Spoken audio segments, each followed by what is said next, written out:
An important step when changing batteries in your wireless products is the sensor reset.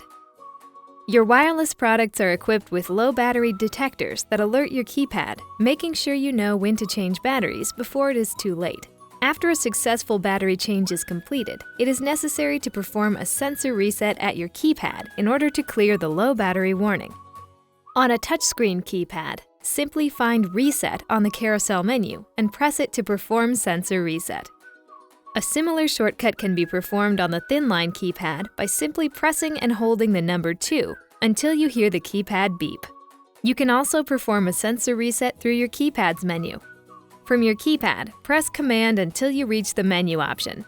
Press Yes and enter your passcode. Press to reset sensor.